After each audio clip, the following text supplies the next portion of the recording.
Oficialmente, esse é o nosso primeiro conteúdo. A partir daqui, a gente vai começar a diferenciar para vocês a diabetes tipo 1 da diabetes tipo 2. E para esse primeiro conteúdo, eu pensei em algo que realmente impactasse vocês de uma maneira sobrenatural voltado para o assunto do diabetes, onde se você tem dúvida do que é o diabetes tipo 1 e do diabetes tipo 2, as suas dúvidas vão acabar a partir de agora. Para você que já tem diabetes, talvez seja um pouco mais fácil ter esse entendimento ou não. Mas para você que de repente tem um filho com diabetes, um pai, uma mãe, ou um parente próximo, enfim, essa é a oportunidade que você vai ter de entender de fato o universo do diabetes. E com muito prazer eu apresento para vocês a minha médica, a que cuida da minha saúde, a que eu não tenho palavras para agradecer, a doutora Vanessa. Doutora, muito obrigado pela sua participação aqui nesse conteúdo. Eu tenho certeza que você vai ensinar para a galera tudo aí do diabetes tipo 1 e do diabetes tipo 2. Olá, Gilberto. É muito prazer que eu estou aqui com você, né? Abrindo conteúdo de educação em diabetes. É tudo que a gente precisa para poder melhorar a saúde das pessoas com diabetes no Brasil. Sim. E doutora, a gente decidiu, na verdade, começar com esse conteúdo por quê? Eu notei no meu Instagram que a galera que chega lá, e eu, em bate-papos mesmo, vou te dar um exemplo. Certo dia eu fui buscar meus insumos para a bomba de insulina e eu me deparei com uma senhora que ela tinha diabetes há 16 anos. E eu falei, pô, né, e qual que é a sua diabetes? Ela falou que não sabia. E eu me perguntei, eu falei, caraca, mas 16 anos de diabetes, ela não sabe o tipo da diabetes que ela tem? Isso muda tudo na rotina, né? E no tratamento. E no tratamento, eu falei, pô, e as pessoas também que chegavam até mim no Instagram, eu não sei o tipo de diabetes. Não, eu acho que é a diabetes tipo 2, eu tô tomando um remédio porque eu tô pegando com um farmacêutico que tá me dando. Eu falei, cara, aonde que a gente tá? Então, eu acho que antes de tudo, antes da gente falar de tecnologias, de insulina, de qualquer outro assunto que envolva o diabetes, vamos explicar para essa galera a diferença do diabetes tipo 1 e do diabetes tipo 2 e o que muda no tratamento. Aí é com você. Então, realmente essa é a maior questão. As pessoas às vezes têm diabetes e nem sabem que estão tendo, né? Então, porque Uhum, elas não sabem nem o sintoma, nem direitinho como que é que vai tratar. Então, assim, a gente tem muita dificuldade de educação. sim. Começa a educação básica, você sabe disso. E a Uhum, educação em saúde, né? E em saúde pública vai junto, caminha junto. Como a gente tem no Brasil uma dificuldade de educação, educação e saúde vai junto e aí sim as coisas vão se atropelando, né? entendo. Qual que é a diferença? Você estava falando, né?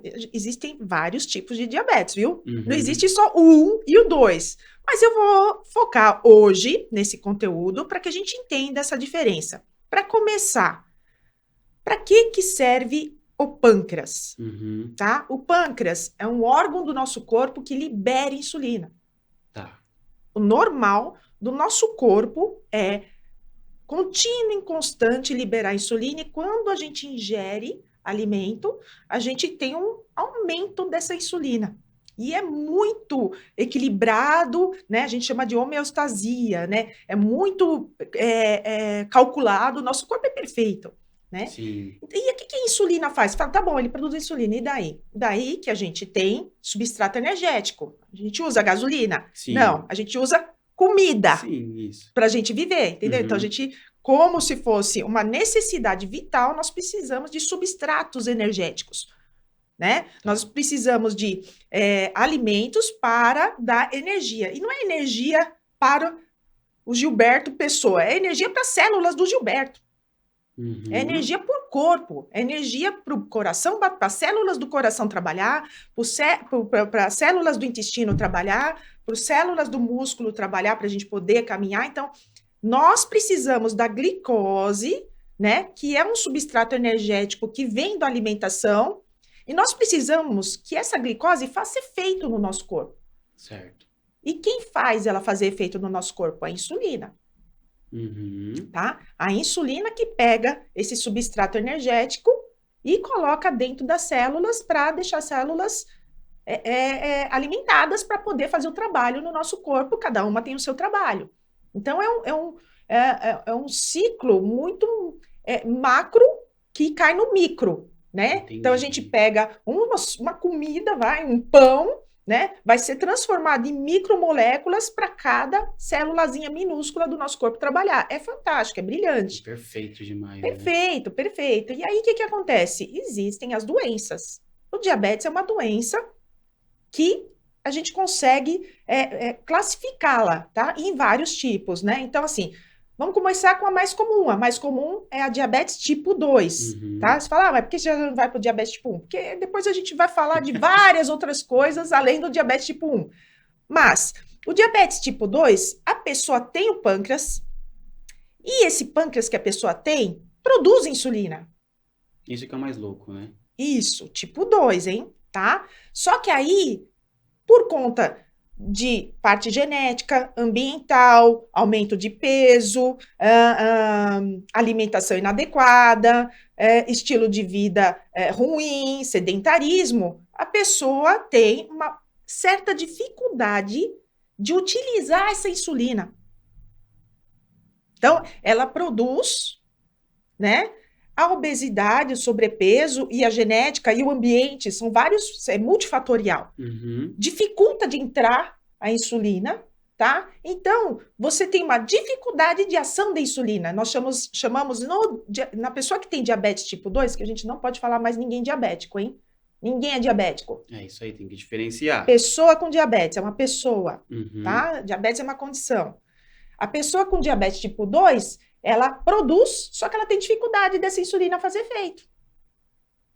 Isso nós chamamos de resistência à ação da insulina. Então, Certo. essa palavra resistência, pessoas, o que é esse negócio de resistência? É isso. O corpo produz, e às vezes a resistência, né? Essa resistência é tanto no fígado, porque a insulina ela tem um trabalho hepático, né? No fígado, Uhum. a resistência é tanto no tecido adiposo e no músculo. São em vários lugares que tem essa resistência. Nós temos resistência também ovariana, que é a síndrome de ovário policístico. Tudo isso a gente usa medicação para melhorar essa resistência, Sim. né? Então, Uhum. ele produz insulina e ele tem a resistência. E aí essa insulina começa a ficar super alta no corpo. Por quê? Porque ele quer compensar. Nosso corpo, ele é esperto, mas nessas horas de doença começa a dar um bug, né? E aí ele começa a querer compensar e quando você vai dosar, fala, ué, como que tem diabetes cheio de insulina? Porque não está usando. Ela está em excesso no sangue e não está sendo usada nas células. Caraca, que Assim como a loucura. glicose também fica aumentando. Com o passar do tempo, essa sobrecarga vai levando à falência do pâncreas. E aí a gente tem que dar remédio que dá para ser via oral, tanto é que por isso que a gente entra com a metformina, que todo mundo fala, eu tomo metformina, eu tomo glifage. Por Uhum. quê? Porque ele é um sensibilizador dessa resistência. Entendi. Ele tira essa resistência. Ele não vai dar, não preciso de insulina no início do diabetes tipo 2. Eu preciso tirar essa resistência para ela poder fazer o efeito dela, que é pegar lá o substrato energético e colocar dentro das células, para dar energia para o nosso corpo. Entendi, doutora. Então, essa é a diabetes tipo 2, que assim, a maioria das pessoas tem, é muito genético, é muito hereditário e é muito multifatorial, principalmente relacionado a sobrepeso e obesidade. O tipo 1, né? Tipo 1, assim, em torno de 10%, está aumentando, está chegando em 15%. Muitas pessoas Nossa. tiveram diabetes tipo 1 pós-Covid, muitas crianças. E o tipo 1, a pessoa tem uma doença autoimune, o próprio corpo dela produz anticorpos que vão lá e destroem o pâncreas. Né? Ele acha lá algumas substâncias de dentro das célulazinhas do pâncreas e vai lá e destrói. Bombardeia tudo. Bombardeia o pâncreas aos poucos vai perdendo sua secreção. Quanto menorzinho o pâncreas, então na criança isso é fulminante. Quanto menor o pâncreas, mais rápido isso acontece. Meu Deus. Quando é adulto, isso é mais insidioso.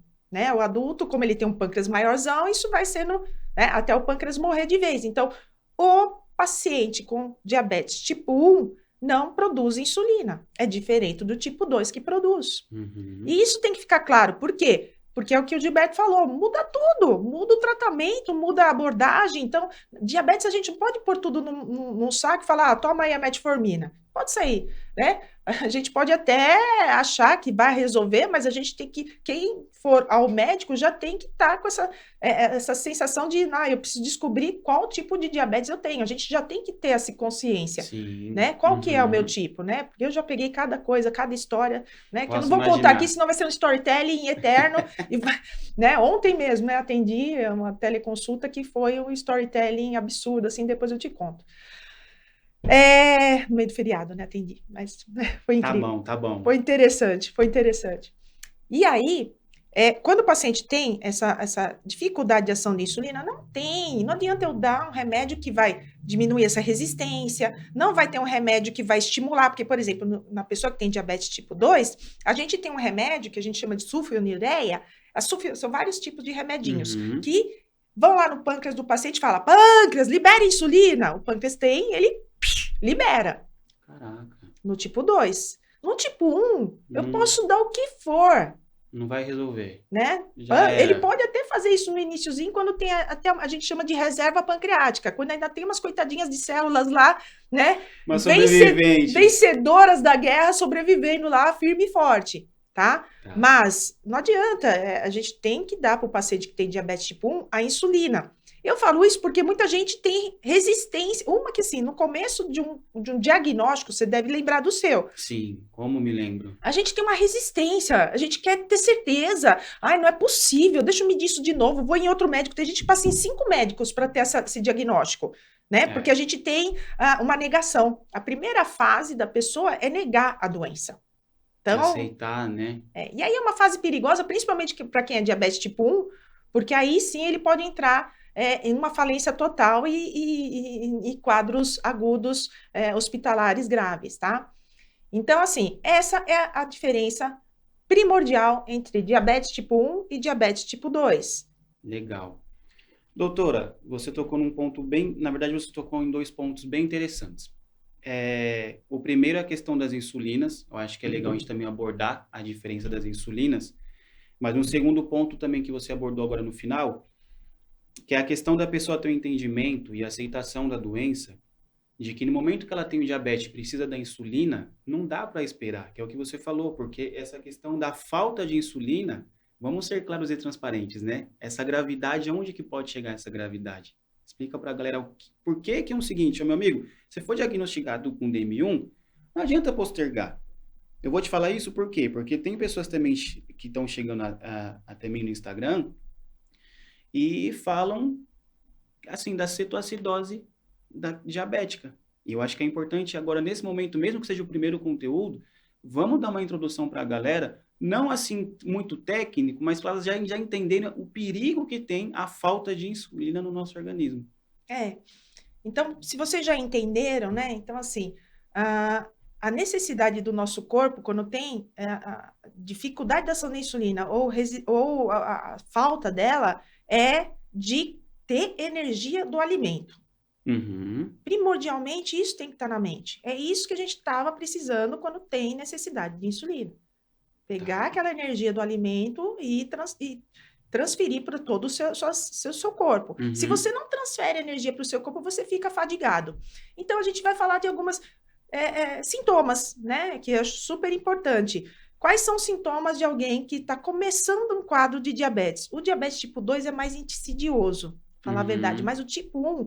a pessoa já sente um cansaço absurdo, porque está faltando essa energia. É um sono sem fim. É um sono sem fim, né? E aí, além do sono sem fim, você não consegue nem raciocinar, porque falta energia nas células cerebrais. E aí você tem alguns sintomas. Como tudo está sem energia, tudo vai funcionar mais ou menos. Então, você acaba, pelo excesso de glicose no seu corpo, você acaba fazendo muito xixi. Então, a pessoa tem muita sede, porque o sangue está muito concentrado de glicose lá dentro, porque aquela glicose ficou retesada lá, não foi distribuída para onde precisa, ela está lá naquela quantidade imensa. Então, dá muita sede para tentar diluir, né? São os sintomas compensatórios do nosso corpo, para compensar aquele excesso de glicose circulante no sangue, né? Aí bebe muita água, faz muito xixi, a gente chama de osmolaridade, né? É uma parte mais técnica, né? Mas a gente tem e é um xixi muito claro, porque a pessoa não dá conta, é muito xixi, então a gente chama de poliúria, uma quantidade grande de xixi, uma quantidade clara, né? Uhum. Fadiga, cansaço, visão borrada. Muito. Eu É, tive muito isso daí. porque as lentes do nosso olho, né, elas ficam embaçadas e a gente enxerga embaçado, tá? Então, a descompensação, ela dá muito embaçamento visual, né? Tanto é que o Uhum. oftalmo, você pisa no oftalmo, você tem diabetes? É a primeira pergunta dele. É isso mesmo. Ou ele até, às vezes, hoje em dia, bons oftalmos têm até um aparelhinho para medir. Já para ver na hora ali, né? Para Deixa não eu ter ver aqui. dúvida, né? Eu acho que é uma coisa ótima. Eu acho que é uma interdisciplinaridade. Eu acho que falta Uhum. muito essa interdisciplinaridade. Se você sabe que o diabetes descompensa, vamos medir, né? O Sim, aparelhinho é fácil, uma fitinha aqui, outra ali, né? de boa. Então, uma dica para os meus colegas oftalmo, né? Se Isso aí, deixa a dica. diferenciarem, né? Deixa a dica. Então tá. Então, xixi, sede, emagrecimento. Então, aí chega onde você quer entender, Uhum. tá? Vamos lá. A gente precisa de substrato energético. Além daquilo que a gente come, a gente tem dentro do nosso corpo substrato energético? Tem. Não, se você tá com a diabetes com a glicemia alta, não. Então, digo para você que nosso corpo vai fazer de tudo no seu metabolismo para arranjar comidinha mesmo dentro de você. Você fala, Uhum. nossa, que coisa louca, é louco. Então, assim, a primeira coisa quando falta insulina é seu corpo achar que você está faltando, Faltando energia. glicose, Glicose. energia, isso. Aham. O que ele vai fazer? Aquelas coisas compensatórias. Ele ainda não deu conta que é a insulina que está faltando.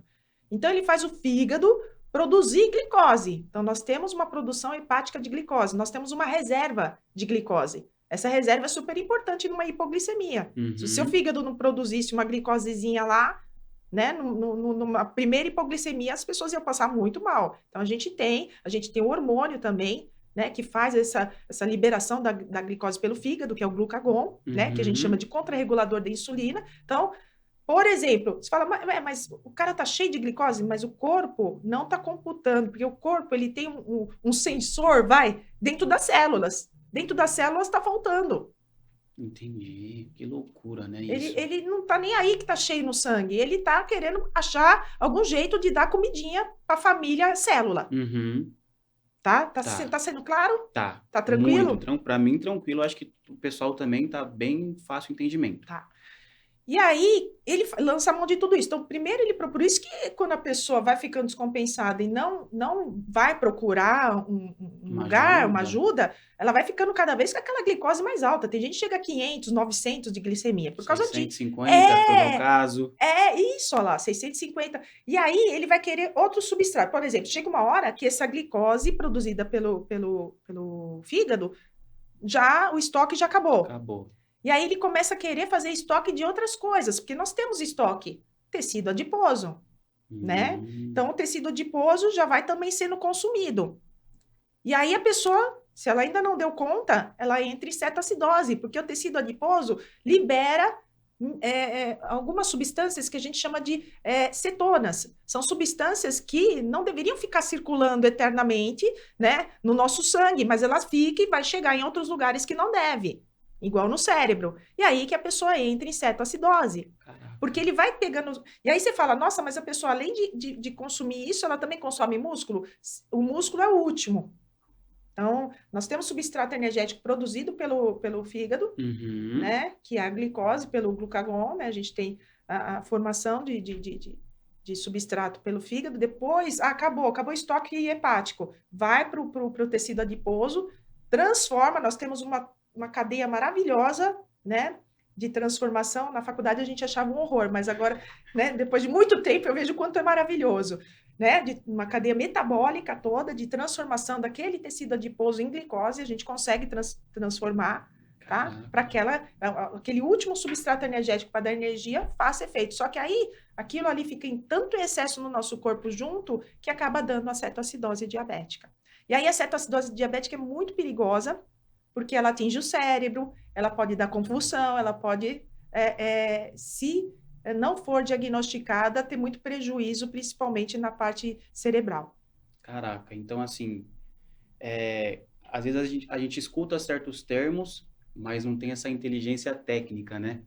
Então, galera, olha só o nível que um diagnóstico que não é tratado, não é dado a devida importância, pode te levar. Em outras palavras, a gente vai definhando, né? Eu senti que quando eu descobri minha diabetes, Emagrece, eu é. fui definhando, até que uma hora minha mãe falou, não, tem alguma coisa errada, né? Mas, doutor, eu acho que para esse primeiro conteúdo a galera já conseguiu ter bastante entendimento. E vamos fazer um segundo conteúdo de insulina, então, Bora? mais específico. Vamos focar bastante em insulina. Sim. Então é isso. Pessoal, quero que vocês aí da casa de vocês se sintam gratos, porque eu vou te falar, tá? Eu te falo com maior autonomia, porque ela hoje cuida da minha saúde há muito tempo. Eu tive duas médicas muito boas na minha vida. A quando eu descobri que foi um anjo que caiu do céu na minha vida, assim, na vida da minha família. E dessa doutora, que foi a doutora Carolina, falei, doutora, ela foi embora para os Estados Unidos na época. Eu falei, eu preciso de uma médica, porque eu não estou conseguindo achar um médico. Às vezes eu ia em certos médicos, eu falava, meu Deus do céu, sabe? Aquela coisa. Ela falou, tem uma aqui que eu te indico. E aí apareceu o segundo anjo na minha vida e foi ela que me ajudou a introduzir a bomba de insulina. Então, se sintam gratos de ter essa pessoa hoje, essa autoridade da endocrinologia falando com vocês. Doutora, muito obrigado. A gente vai se ver muito aqui nessa comunidade. E se vocês quiserem, galera, eu vou deixar para vocês depois aqui no finalzinho do vídeo, o arroba da doutora, sigam ela, que ela também posta muito conteúdo lá no Instagram.